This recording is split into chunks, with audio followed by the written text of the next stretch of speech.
constrained by processes that were made for a different era, were made for a different world, a world of certainty.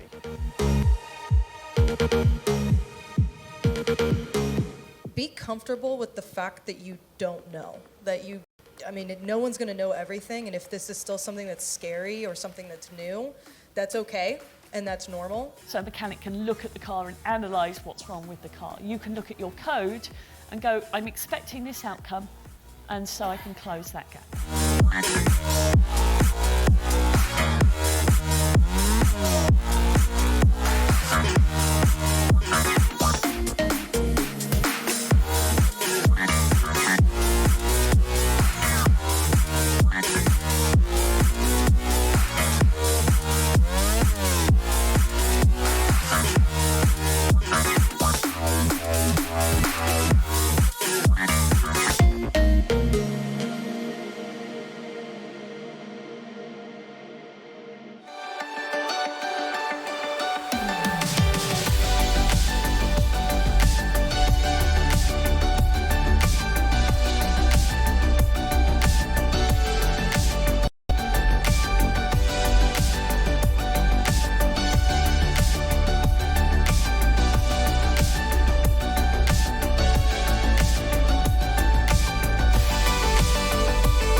I think it's probably safe to say that open source won the battle of how software is developed. Und was wir jetzt tun müssen eigentlich als IT ist, wir müssen es schaffen, nicht unsere eigenen Prozesse zu optimieren, sondern wir müssen die wahrgenommene Geschwindigkeit optimieren.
hope you had a good food and good mental food in the sessions over the morning.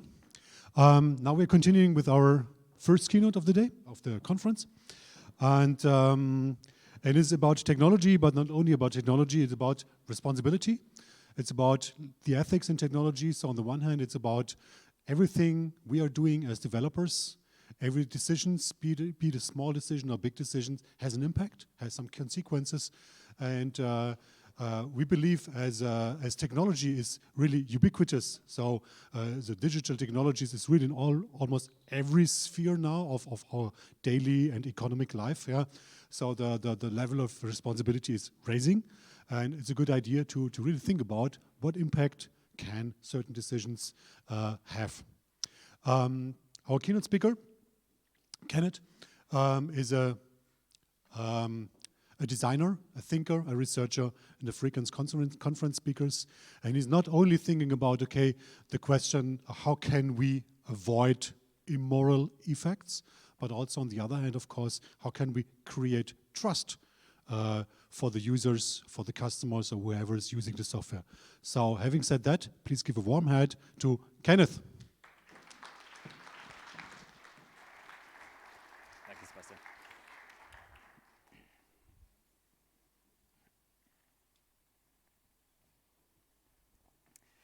In the days of empire, the British started to grow concerned about the number of cobras within India. So the governors came up with a simple economic remedy. Why don't we just offer a bounty for cobra hides? And that policy was a hit, so much so, in fact, that enterprising Indians started to breed cobras just to get the bounty. Unsurprisingly, that caused a suspicious uptick in the number of bounties paid out. And finally, the Brits clocked on. They figured out what was happening, and they cancelled the scheme. Now, this posed a problem to the breeders. They now had all these worthless snakes. What are they going to do with them? And they chose to loose the surplus serpents back into the wild, causing the cobra population to surge beyond its previous levels, and of course, completely defeating the point of the scheme. Almost every action we take introduces the risk of unintended consequences. Technology, of course, is no different. The cultural theorist Paul Virilio knew this well, saying, when you invent the ship, you also invent the shipwreck. Every technology carries its own negativity, which is invented at the same time as technical progress. And oh boy, have we discovered these negativities in our field. We've served up countless examples recently of technology gone wrong. The press is as likely to call technology a danger today as it is a savior. Now, to be clear, these terrible mistakes were mostly not intentional. They were the result of unintended consequences. But that doesn't mean that our industry gets to escape blame for that. There may well have been no malice involved here, but there was plenty of negligence. And unless this changes, this is going to hamper the growth of our field. Over the next 10 to 20 years, the tech community is going to demand an enormous amount of trust from its users. We will ask people to connect more and more of their lives to the products and the services that we build. And the potential harms that come with emerging technology exceed even those with technology today. The stakes will only get higher with time. Algorithms could reinforce and cement bias in access to work, amenities, even justice. Surveillance systems could silently assemble the building blocks of totalitarianism. Automation could ravage the world of work, deepening inequality and upending our economies. So it's time that our industry took its ethical responsibilities seriously. And this has been my focus now for the last 3 years. So today I'd like to talk about what I've learned along that journey and how we as technologists can respond to the challenges ahead of us. Perhaps one of the most fundamental changes in perspective that we need to embrace is that technology isn't neutral, and in fact it never was. Back in 1980, the philosopher Langdon Winner wrote an essay, a now somewhat famous essay, called "Do Artifacts Have Politics?" And Winner's conclusion was essentially, yeah, damn right they do. And he gave the example of Robert Moses. Robert Moses, some of you may know, was the city planner of New York, the chief architect of the city of New York. in the middle, early part of last century. And Moses was a racist. We have plenty of evidence now of Moses' bigoted views. And Winner goes on to claim that Moses actually asserted his bigotry through design, giving the example here of bridges such as this one, which you see a fairly low bridge built over a freeway leading to the beaches of Long Island. The point here being that Moses intentionally built these bridges so low that a bus would not be able to pass underneath. Black residents of the city, minority ethnic groups, tended at that time not to have access to private transport, and they had to travel by bus. So by designing these bridges intentionally so low that a bus couldn't get through, Moses was actually, at least Winner goes on to claim, Moses was intentionally racially segregating large parts of the city through design. So if something as inert as a bridge, this hulking structure of a couple of 100 tons of concrete and steel, if that can have social and political and moral impacts, then of course the technologies that we build today have to as well. These things that are full of light and language and energy. The world of technology is also, of course, the world of humans. It's a mistake to separate human capabilities from technical capabilities. These things act together. We're interwoven, hybridized actors. Moses' racist bridges show that things change what people can do and how we do it. So we have to abandon this idea that the things we build are neutral tools. We can't wash our hands of the social and ethical and political consequences of our work. Now, this can be a tough sell to some people. Technologies and algorithms and data, the building blocks of the things that we operate every single day, it's easy to see those as clean and objective and, again, neutral concepts. But really, this isn't the case. Professor Jeffrey Bowker came up with this wonderful phrase, raw data is an oxymoron. All algorithms, all data, carry the biases of the people and the cultures that collect, process, and present that data. Here we see a fantastic graphic, one of my favorite pieces of information design by Simon Scar for the South China Morning Post.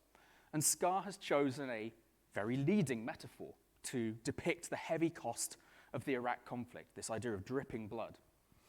I think it's, as I say, a really strong piece of design. It's laden with meaning and with connotation. But on the right-hand side, we see Andy Cotgrave from Tableau Software completely transforming the message of exactly the same raw data with just 3 shifts. He changes the headline of the graphic, he changes the color scheme, and he inverts it on the vertical axis.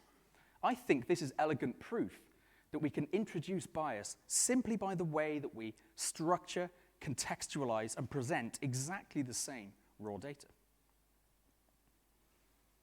For me, design, and indeed any act of creation, is the application of ethics. It is applied ethics. Now, sometimes that relationship is obvious and explicit. If you're designing and manufacturing razor wire, whether you realize it or not, you're making a very clear claim about the future. You're saying that essentially someone's right to private property is so important that we should injure someone who chooses to contravene that right. But even if you're not making something as morally laden as weapons or razor wire, all design, all making is making a statement about the future, how we should interact with technology in the years to come, and then by extension, how we should interact with each other. And at the same time, we're discarding thousands of alternative futures. So for me, there's a clear ethical component when we're doing nothing less than making a claim for how we should all live. Now, in an ideal world, we want to get to a situation where ethics becomes an ethos, a way that we see the world around us and a way that we approach everything that we do. But I also recognize that our field, if we're going to achieve that kind of change, we have to take concrete steps. But I think, luckily, we have opportunities all through the product development process where we can have these kind of ethical interventions. Forgive the oversimplification of the product development process. We, of course, know that it's far messier than this. But right at the start, when we're defining the projects that we take on, we're defining and analyzing the markets that we build for, we can set ourselves a proper ethical foundation for our work. Perhaps the most important thing we have to do here is to reconsider who we think of as a stakeholder for our work. Now, if you open up any MBA textbook, they will talk about stakeholder analysis, and usually they'll refer to people who can affect the project. They might be peers in your organization, they might be your superiors, they might be partners, they might be regulators, but generally they're going to be people in suits, right? People who can affect what you're about to do. But of course, there's a second category of stakeholder, people who can be affected by the work that we're about to do. And these people have sadly been overlooked for too long in our work. Airbnb, for example, is a very well-designed product for precisely two groups of users. People who have spare property they want to earn money off, and then people who want to rent that property. But all the costs, the externalities, as they're called, of that system fall not on those two groups, but on local neighborhoods. If you live next door to an Airbnb property, you no longer have a neighbor, right? You have a new neighbor every couple of days, all of them dragging their wheelie suitcases along the cobbles at 4 a.m. They're not going to spend their money locally. They'll spend it at the tourist traps. They're not going to help develop a local neighborhood culture. And of course, in the meantime, property prices are pushed up by the revenue potential of these properties. And this is partly as a result of our laser-like focus on the user, which has made plenty of sense for the previous wave of technology to get efficient technology into people's hands. But it's also caused us to become narrow and individualistic. We're focusing too much just on user needs and not enough on society's needs. We may even need to abstract further and say there are certain values, certain concepts that we hold dear as a society that we also need to find a way to protect. If you work, say, for Facebook, then there's probably a good claim that some of the work your colleagues have been creating has started to threaten the fabric of democracy or the freedom of the press. These are things we need to start to consider explicitly within our product development lifecycle. One way we can start to tease out those kind of questions is to create what I call a persona non grata. I'm sure many of you know the idea of a design persona, where you get someone, give them a name and a face, and you put them up on the walls, and you talk about their goals and how you can help create a system that fulfills those goals. Well, this is essentially a kind of a persona noir, if you like, flipping that around. Maybe it's a hacker or a troll or a terrorist. Obviously, security teams sometimes have this pivot in thinking, but we can apply that to a broader product development process. So we give these people the full persona treatment. We talk about their goals, their motivations. We give them a face and a name. And then our job becomes to hamper these individuals, to stop them misusing and abusing the systems that we create. But exposing them is a really important part of that process to help treat that problem. When we come to the idea generation phase, we're starting to look at how we might start to tackle a particular problem. We can build on that initial ethical foundation and introduce a couple of new techniques. When I talk about unintended consequences, I feel I need to be clear that unintended consequences are not the same thing as unforeseeable consequences. There are actually ways that we can try to tease out the second and third order impacts of our work. Now, if you talk to a professional ethicist about this, he or she might talk about moral imagination, as they call it. The idea that you need to anticipate what might happen next, and then essentially look at the ethical impact of that. But that's kind of abstract, right? It's a thought experiment. It doesn't feel as concrete as it might be. So I think that kind of thing is easier to do if you have a prompt. And so I like to borrow from the field of what's called speculative design and create something that I call a provocatype. This is something that really needs an example, so let me walk you through this one. This is by Marcel Schoenaar and Harm van Beek, and it's created for two Dutch energy clients. And the scenario, the brief that these designers were given, was essentially to look at what might public vehicle charging infrastructure look like in 10, 20 years in an era of scarce energy resources. And so they built this thing. It's 2 meters tall. It's a pretty sizable prototype. But let me walk you through how it works from the bottom. So right at the foot here, they've actually got charging cables, electric vehicle charging cables that they've taken from somewhere, and they've got them in the prototype. So you pick one up and you plug it in the socket at the bottom. The little LEDs light up to show you which color you are within the system. You're red, you're blue, so you kind of ID yourself through that. Above that, we have RFID readers. So we take a card that authenticates us with the system, we tap it, and it knows, therefore, who we are. Above that, we have some dials, and we can use these dials to essentially set our request, to say, well, let's say I just need a quick top-up because I've got an urgent errand, I just need 10 minutes of charge and then I'm on my way. Or maybe saying, actually, I need a full charge, but I realize I'm probably going to have to wait longer because there are people ahead of me in that queue. So we use these dials to set that request. And then above it, the display, the sort of dot matrix-like display, is the algorithmic decision of how do we allocate energy, who gets what when. And it starts at the bottom, so you see blue and red have a little bit of charge each. And you'll notice that it starts to change, right? We get almost a different energy bandwidth, a very small amount and a larger amount and so on, because the system can predict this is how much energy we think we'll have in 6 hours' time, 12 hours' time. So we'll see that red and blue are getting a little bit now, then blue gets their turn, and then finally green gets their full charge. So this is an interesting prototype, provocatype, because it helps to expose what an algorithmically driven world might look like in practice in 10 to 20 years.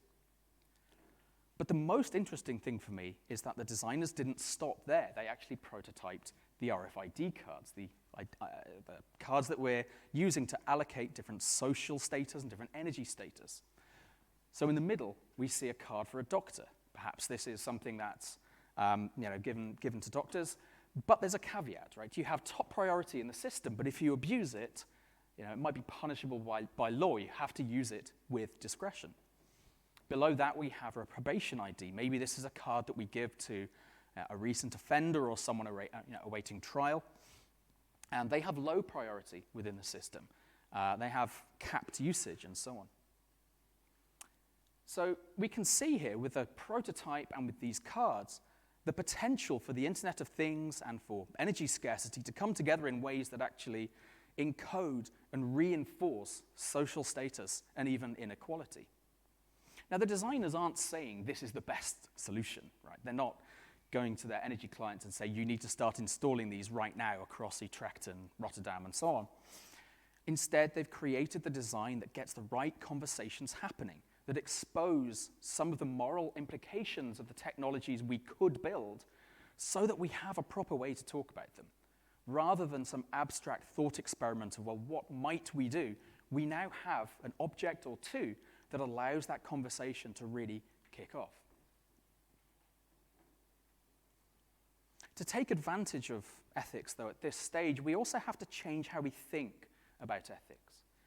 It's very easy to see it as a drag, as something that's going to hamper innovation. It's going to slow down our processes. But I like the phrasing from Peter Paul Verbeek. He's a philosopher of technology, also in the Netherlands, as it happens. And he points out that ethics doesn't always have to oppose technology and innovation, but it just needs to accompany it. It should go alongside it. So it's about taking ethics and infusing it into our work, seeing it as a constraint. Now, if you talk to a designer about constraints, they see constraints differently than a lot of other folk do.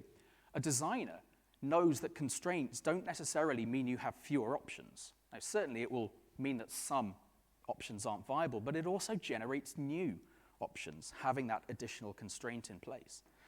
So ethics can be a positive force. It can be a constructive force. I think ethics can be a seed of innovation, not just a pair of shears snipping off the undesirable branches. When we come to the design phase proper, we have to start challenging some preconceptions that maybe we've taken for granted too long as a field. A lot of the ethical dangers of technology stem from invisibility. People simply don't know what's happening inside their devices, their hubs, and so on. And again, I think designers probably have to take some of the blame for that. I'm a designer by trade, so I hopefully can say that. But we've had these mantras of simplicity, try to minimize friction in our interfaces, and we've treated things like data flows as complexity, something that the user really has no business understanding. We've trained people not to lift the hood of their technologies and tinker with what's inside. So we have to change that. We have to find a way to bring these things that have previously been invisible and bring them back into the light by making them material, by bringing them into that visible spectrum. Perhaps the best example of this that I can think of in current technology is something like this, the energy monitors you find in hybrid vehicles. This is from the Prius. I think it's quite an old version. But what I love about this is it gives insight into something that was previously invisible. We've had no idea how energy flows through a car. Well, we may have had an abstract concept, but we certainly haven't had it on our dashboards. But by giving insight into this complex system, you can learn how your driving style changes what's happening in the car. So I learn when I'm accelerating too quickly away from lights, and therefore I can see, well, if I do that, then it's going to start draining from the engine rather than from the battery. So I can change my style to try and preserve the mileage, the efficiency of the vehicle. So by materializing, by showing something that was previously hidden, people can now act in more sustainable and ethical ways. So could we apply these principles to digital technologies, say something like home automation? So this is my speculative design for some kind of home hub. You know the sort of thing, it's starting to emerge now. I think Google have just announced a Nest home hub, a bit like this. And let's say it's connecting your home technologies, your smart thermometers, or thermostats, this sort of stuff. And maybe it has access to wearables or to your handsets. And there's some kind of deal where maybe you get this device for free in exchange for yielding some data to that system. Now, at the moment, systems like that are almost completely opaque. People don't know the data flows that are happening, what's going in and out of these systems, what's linked to what, and what decisions are taken. But we could potentially create some dashboards, some materialization of those decisions in something like this. What excites me about this is the potential for the user to actually intervene. If they see something they don't like, if this is, say, a touch screen, say, actually, I don't think you ought to have my heart rate here. I can swipe and pluck that out and so on. And so this gets us closer to the idea of a truly trusted technology where there's informed consent. People know exactly the exchanges that they're entering into. What am I giving up? What am I getting in return? Something that sadly is way too far off today. Another design principle that we sometimes hear is this concept of don't make me think. Many of you will know that's the title of Steve Krug's best-selling book. And of course, yes, that is often true. We generally want to reduce friction in our technologies. But the downside of that is it takes power away. It takes agency away from the end user sometimes. So just sometimes that's actually a principle that I think we need to flip. Sometimes we should make the user think. We need to increase the friction in our interfaces. Let's say we have the same smart home hub. This might be a way that we design that interaction to increase the friction so that people know what's happening inside this technology. Let's say we're asking for this kind of data, biometrics, location. That's pretty sensitive stuff. We also, I think, have a duty to inform people that data, even if it's anonymized, there's always a risk it could get re-identified. We have different data sets, different algorithms to unpick that anonymization, essentially. So I'm saying here, let's actually increase the friction here. Classical usability would say, well, you just need a big green button saying OK and then a small thing saying cancel. I'm saying, no, let's make it hard. I'm going to ask the user to get out a stylus or to use their hand and write the word I agree in this box. Now, this is definitely more hassle. This will definitely hurt metrics. You will find less conversion through a flow like this. But the people who do make it through are trusting you far, far more. You're building genuine, true consent, a knowledge of the value exchange that's happening between the user and the tech company. And so it builds trust. It reduces the risk of this being rejected later on. It reduces the risk of lawsuits, of punitive regulation, all these sorts of things. We're trying to mitigate some of those risks with design like this. Another technique that we can consider at this stage is what's called the veil of ignorance. This is something that comes from John Rawls, a philosopher who wrote a book called A Theory of Justice. The idea of the veil of ignorance is hopefully a fairly simple one. Essentially, a fair system is one designed as if we don't know where we'll end up in that system. So let's say I'm designing a welfare program. According to this veil of ignorance, a fair system is one where wherever I end up, if I'm an administrator of the scheme, if I'm a welfare recipient, if I'm a taxpayer, then I look at that program and I think, yeah, that seems about right from my perspective. Really, it's about agreeing the rules of the game before you deal the hands. So this involves stepping into the shoes of each of these stakeholders that we talked about, saying how can they affect the work and how are they affected by it? How do they see it? Designers, as you'll know, spend a lot of time on critique. Critique, I think, is such an important part of the ethical product development process, and it might be the easiest place to start because we have hundreds of years of ethical thought that we can draw in to these conversations. One technique is adopting what's called a designated dissenter. This is an idea that I first heard about in Eric Meyer and Sarah Wachter-Becher's book, Design for Real Life.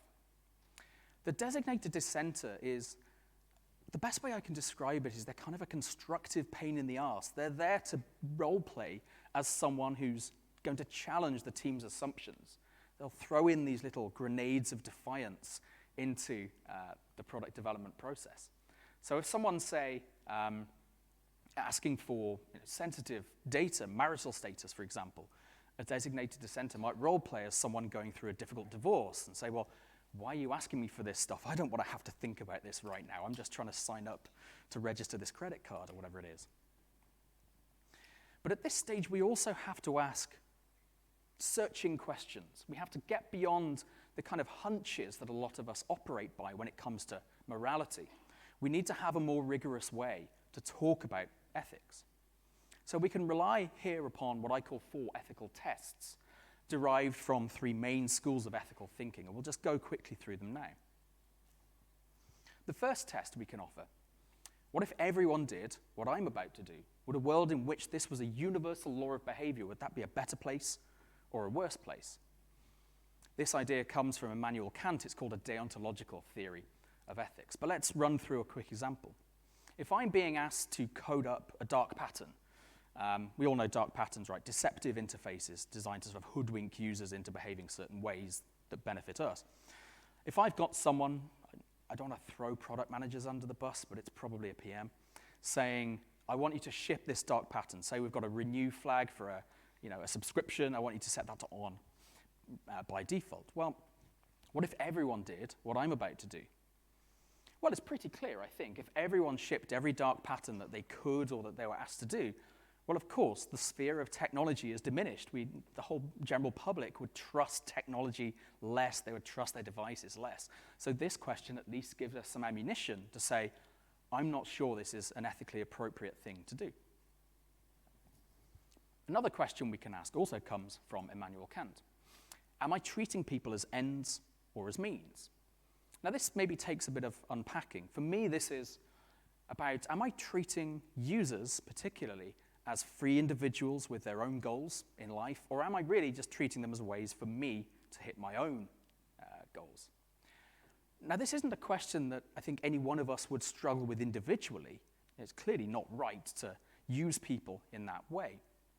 But when you start to get enough people like us in a larger company, then particularly a data-driven company, the framing of users starts to shift over time. They become not the reason we're there, they become experimental subjects. They become means for us to hit our OKRs or our targets or whatever it is. Essentially, the framing shifts so that we see people not as people, but as masses. And when that happens, unethical design is almost certainly around the corner. Another ethical test that we can apply: am I maximizing happiness for the greatest number of people? And then by extension, minimizing suffering, of course. This is what's known as a utilitarian perspective on ethics. And these folks, they're not interested so much in having certain rules in the same way a deontologist is. They're much more interested in the impact, the consequences of a decision. And I think this can be quite a useful perspective for technologists to take because it feels a bit measurable, right? If we had some way to calculate the actual effect on a society, then we could just create some kind of moral equation, moral calculus, it's sometimes called, and plug these values in and see what happens. And then we could have some basis for making those ethical decisions. And then the fourth ethical test that I'll share here is, would I be happy for this to be a front page story? By extension, would I be happy for it to go into a WhatsApp group or a push notification sent to all my family and friends? And this is grounded in what's called virtue ethics. This is the third main pillar of modern ethics. And virtue ethicists aren't interested in rules so much. They're not really that interested in consequences, in outcomes. They care about moral character, about what's inside, about the values and the virtues that we choose to live by as individuals. So really, this is a question about accountability, right? Would I be happy to sign my name to the decision that I'm about to take? And so it speaks to our identity. It speaks to who we are as people. So that's hopefully a very important point of moral reasoning. And finally, of course, we should take time to test whether the assumptions we've made are actually correct, whether the impacts of our technologies are as positive as we hope they are. And there are ways we can do this on a quantitative basis. Kate Crawford talks about fairness forensics, essentially a set of techniques to analyze, say, machine learning systems, analyze training data for bias, to audit algorithms to see whether their results are fair, and so on. I think these are really good starting points. But of course, quantitative techniques are almost always best when they're paired with qualitative techniques. So this is where things like field research really come in. We can see then the potential effects of our choices among a wide range of people. We're talking about a designated dissenter. Who better to act as that dissenter than someone who has every cause to dissent? So we should get people testing our betas, our provocatypes, get them in early before the harms of our decisions actually go live into the wider public. Sadly, because of the way that technologies and humans sort of work together and interact, the harms of technology most often fall upon society's most vulnerable people. So we need to understand those communities better. We need to bring their representatives and their activists into the studio, into the tech company, so we can understand and build our technologies around them. Underpinning all of this, we should build what I call ethical infrastructure, essentially building our resilience, our capabilities to make better ethical decisions. Hiring diverse teams is an obvious way to do that. If we have a group of people who are all the same, then of course they won't be wise to the potential consequences for a wider group of people. If you're lucky enough to manage a team, to be a leader, you have an opportunity to set the expectations. How should people behave? So you're saying not just rewarding results, but rewarding the right behaviors. And if you do that, you typically get the results for free. And then building things like core values. Core values sometimes get a bit of stick. But when they're very well done, when they're truly well defined and adopted by an entire company, these become great ethical tiebreakers. They become a way for us to solve these tricky quandaries because we have written down as a company the ways that we want to behave. Now, some of these questions do get perhaps a little bit political, and tech workers are finally starting to recognize that they are getting involved, whether they like it or not, in the politics of their work. Individually, we may be quite weak, but collectively, technologists are strong. Designers, product managers, software engineers are expensive, hard to replace, and if we lift our hands off the keyboards, of course, nothing gets built. So the tech industry is getting politically targeted now by both wings of the political spectrum. Regulation is only going to increase, so we should get involved in that process. No one, even the most pedantic bureaucrat, wants bad regulation. So we should get involved with that process, with consultations, trying to guide representatives, steer them toward more appropriate solutions. But ultimately, that change has to come through practice rather than theory. Ethics is really a muscle that needs exercise. The choice to live well is just that. It's a choice. It's not some abstract gift that some people have. So we have to ask ourselves difficult questions. How might I be screwing up right now in the work I'm doing? What would my limit be? When would I know? And how would I have that conversation when someone's asking me to do something that I consider to be unethical. Now, asking those questions can be a bit risky, so I recognize that there's some privilege in that. Not everyone has the circumstances to be able to take those kind of risks. But I will say this, if you feel comfortable and safe and respected in your company, in your career, then you're in exactly the right position to use up just a bit of that goodwill to stand up for what you think is morally right. Now, that can be difficult and emotionally draining work. It becomes easy to punish yourself for your own inconsistencies. But what I choose to cling to is that by doing this, you actually take a step closer to being the kind of person that you really want to be. But it does mean we have to draw upon each other. Given the challenges of the future, we're going to need all the thoughtful technologists that we can get, people who care enough to make a difference in this crucial industry of ours, and who want to help navigate it toward a better future. And I ideally hope that you will be one of those people. Thanks for your time.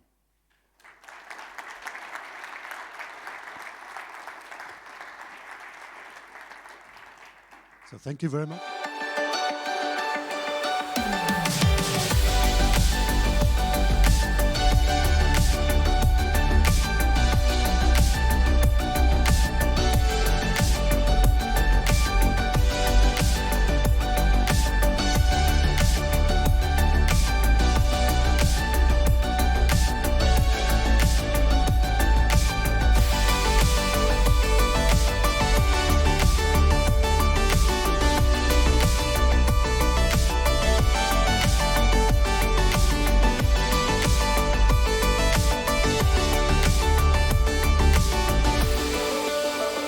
I think it's probably safe to say that open source won the battle of how software is developed. Und was wir jetzt tun müssen eigentlich als IT ist, wir müssen es schaffen, nicht unsere eigenen Prozesse zu optimieren, sondern wir müssen die wahrgenommene Geschwindigkeit optimieren.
Constrained by processes that were made for a different era, were made for a different world, a world of certainty.